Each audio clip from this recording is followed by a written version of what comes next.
सतगुरु की साजिन बाजी प्यारी सात संगत जी, प्यार और सत्कार से कहना दान निरंकार जी। सबसे पहले सतगुरु माता जी, निरंकारी राजपिता जी, सात संगत माँ का दासी शुक्राना करती है, जिनकी अपार कृपा से हमें संतों महापुरुषों के वचन श्रवण करने का ये सुनहरी अवसर मिलता है। सतगुरु माता जी, निरंकारी राजपिता जी, निरंकार सात संगत माँ के आशीर्वाद से दासी ये मन के भाव प्रकट करने जा रही है। संगत माँ प्रवान करे। सात संगत जी कहते हैं, संत तुलसीदास जी ने रामचरितमानस में संत और असंत दोनों के गुणों अवगुणों का वर्णन किया है, साथ ही दोनों की वंदना भी की है। इसका मूल कारण है कि सतगुरु की कृपा से भगत की दृष्टि में विशालता का भाव आ जाता है और उसके हृदय से अपने पराये शत्रु मित्र का भाव समाप्त हो जाता है। इसलिए तुलसीदास जी ने संत असंत दोनों की वंदना की है और दोनों में अपने प्रभु को ही विराजमान पाया। असंतों की यह अटल नीति है कि वे दुश्मन हो या मित्र, किसी का भी कहते हैं, दुश्मन हो या मित्र या उदासीन, किसी का भी भला सुनकर ईर्ष्या से भर उठते हैं। उनके कितनी भी तारीफ की जाए, वे अपनी ओर से नुकसान पहुंचाने में कभी नहीं चूकते। ठीक उसी प्रकार जैसे कोए को कितना ही प्यार से क्यों न पाला जाए, फिर भी वह मांस खाना कभी नहीं छोड़ता।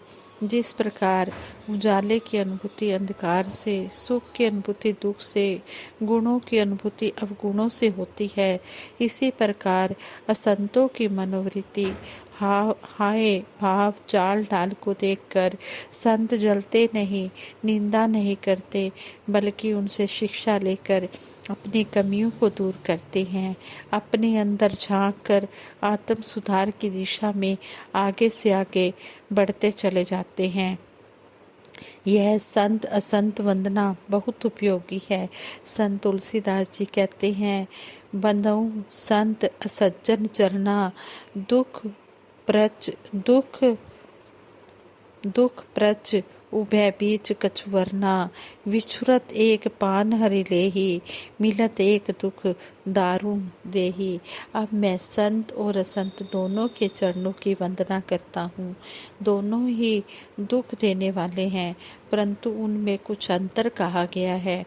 अंतर यह है कि एक संत तो बिछुड़ते समय प्राण हर लेते हैं और दूसरे असंत मिलते हैं तब दुख देते हैं, अर्थात संतों का बिछुड़ना मरने के समान दुखदाई होती है और असंतों का मिलना दुखदाई होता है।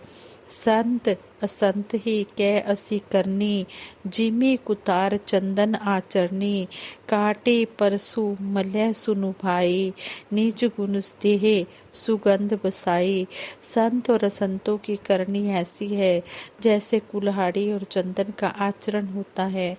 हे भाई सुनो, कुल्हाड़ी चंदन को काटती है क्योंकि उसका स्वभाव या काम ही पेड़ों को काटना है, किंतु चंदन अपने स्वभाव से अपना गुण देकर उसे सुगंध से सुसज्जित कर देता है, उस काटने वाली कुल्हाड़ी को सुगंध से भर देता है।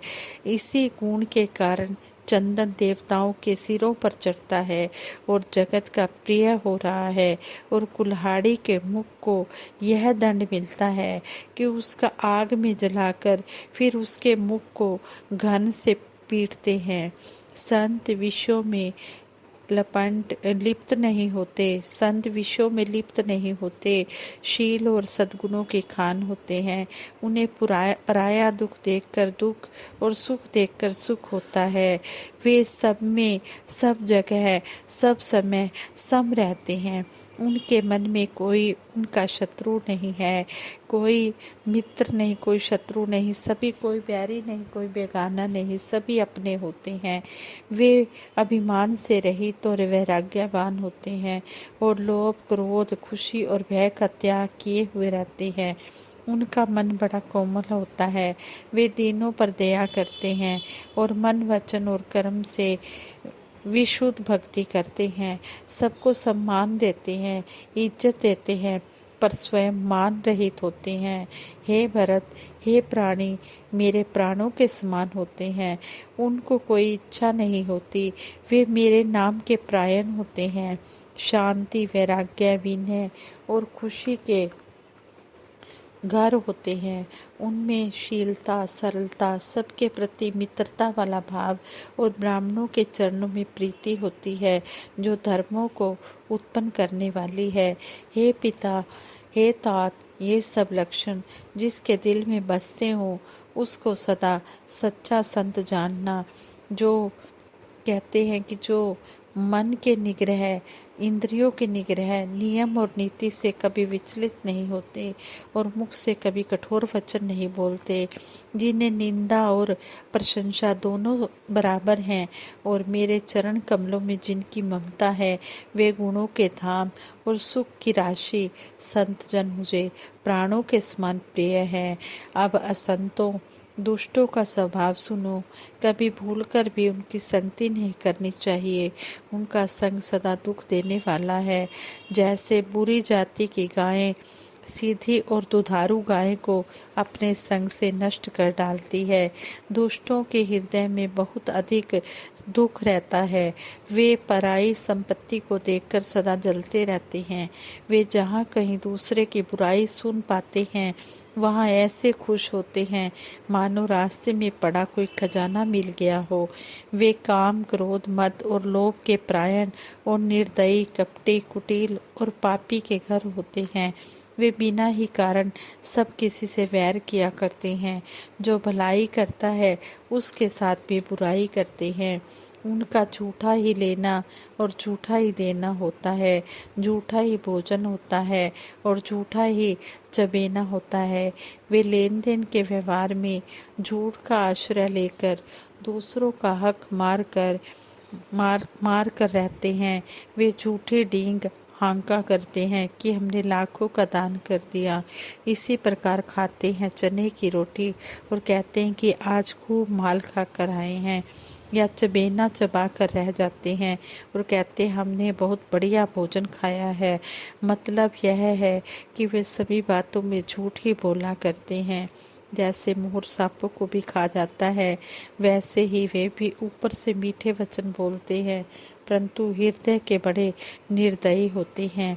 ये दूसरों से द्रोह करते हैं और पराई स्त्री, पराये धन और पराई निंदा में ही लीन रहते हैं। वे कहते हैं कि शरीर जरूर धारण किए हुए होते हैं, पर वो एक दानव की तरह जीवन जी रहे होते हैं। लोभ ही उनका ओढ़ना और लोभ ही बिछोना होता है, अर्थात लोभ में हर समय वे घिरे रहते हैं। वे पशुओं के समान भोजन खाते हैं। उन्हें यमपुर का भय भी नहीं लगता। यदि किसी की प्रशंसा सुन पाते हैं तो वे ऐसी दुख भरी सांस लेते हैं मानो उन्हें पता नहीं कितना दुख आ गया है, और जब किसी की मुसीबत देखते हैं तब ऐसे खुश होते हैं मानो संसार भर के राजा हो गए हों। वे स्वार्थ परायण, परिवार वालों के विरोधी, काम और लोभ के कारण बहुत अधिक क्रोधी होते हैं। संतों के बारे में ये वर्णन किया गया है और कहते हैं कि वे माता, पिता, गुरु और ब्राह्मण किसी को नहीं मानते। आप तो वो नष्ट हुए ही रहते हैं, साथ ही जो असंतों का संग करता है वो भी नष्ट हो जाता है। वो हर समय वो मोह के वश में ही रहते हैं, दूसरों का धन छीनना चाहते हैं, दूसरों का हक मारना चाहते हैं। उन्हें संतों का संग अच्छा नहीं लगता, भगवान की कथा अच्छी नहीं लगती। वे अवगुणों के समुंदर, मंदबुद्धि, कामी, वेदों के निंदक और जबरदस्ती पराये धन के स्वामी होते हैं। वे दूसरों से द्रोह तो करते ही हैं, परंतु विप्र द्रोह विशेषता से करते हैं। उनके दिल में हर समय अभिमान भरा रहता है, परंतु वे ऊपर से सुंदर वेश धारण किए रहते हैं। ऐसे नीच और दुष्ट मनुष्य सतयुग और त्रेता में नहीं होते, द्वापर में थोड़े से होंगे और कलयुग में तो इनके ग्रुप के ग्रुप बने हुए होंगे। हे भाई, दूसरों की भलाई के समान कोई धर्म नहीं है और दूसरों को दुख पहुंचाने के समान कोई नीचता नहीं है। हे पिता, सभी पुराणों और वेदों का यह फैसला मैंने तुमसे कहा है। इस बात को पंडित लोग जानते हैं। मानव का शरीर धारण करके जो लोग दूसरों को दुख पहुंचाते हैं, उनको जन्म मृत्यु के महान संकट सहने पड़ते हैं। मनुष्य मोहवश स्वार्थ परायण होकर अनेकों पाप करते हैं, इसी से उनका परलोक नष्ट हुआ रहता है। हे भाई, मैं उनके लिए भयंकर हूँ और उनके अच्छे और बुरे कर्मों का फल देने वाला हूँ। ऐसा विचार कर जो लोग परम चतुर हैं, वे संसार को दुख रूप जानकर मुझे ही भजते हैं। इसी से वे शुभ और अशुभ फल देने वाले कर्मों को त्याग कर देवता, मानव और मुनियों के नायक मुझको भजते हैं। मैंने संतों और असंतों के गुण कहे।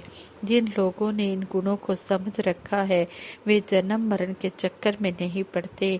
सुनहु तात माया कृत, गुण अरु दोष अनेक, गुण यह उभय न देखी, अहि देखिए सो अविवेक।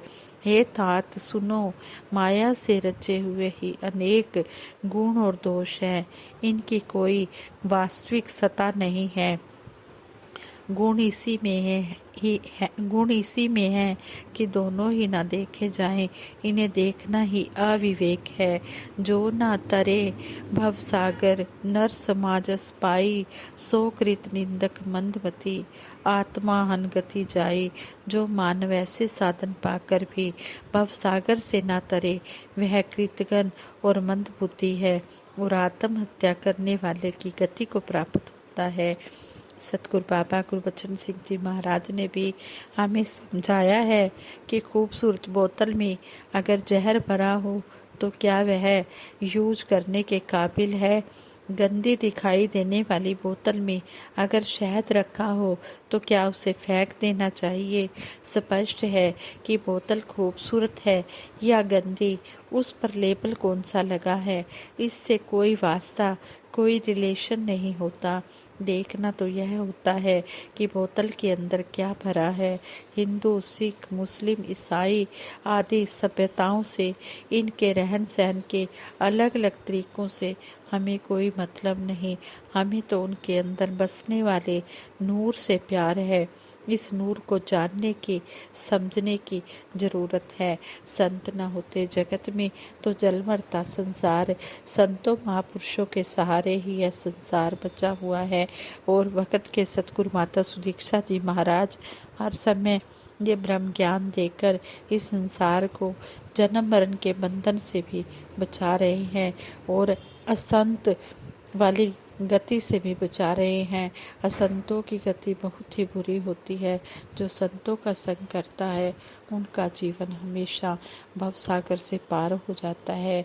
आओ हम भी सतगुरु के चरणों में यही अरदास करें। दातार सच्चे पातशाह सभी का भला करना, अरदास से करते हाँ चोली सब दी भर दे, इंसा कुल दुनिया दे, दाता सबनू सुखी कर दे। भूख नंग ना रहे किधरे, ना होवे कोई प्यासा, तू कर सकदा है कर दे सब दी पूरी आशा। सतगुरु माता जी आप जी समर्थ हो, खटखट वासी हो, कण कण में व्यापक इस रमे हुए राम के आप दर्शन करा रहे हो। हे मेरे मालिक दीनदयाल अंतर्यामी, आप जी सब कुछ जानते हो, किसको कब क्या और कितना देना है आप जी देते चले जा रहे हो। आप जी के चरणों में यही अरदास है, जिस तरह आप जी ने अपने चरणों से जोड़ा है, इसी तरह अंतिम श्वास तक अपने चरणों से जोड़ के रखना। साथ संगत जी प्यार से कहना, धन निरंकार जी।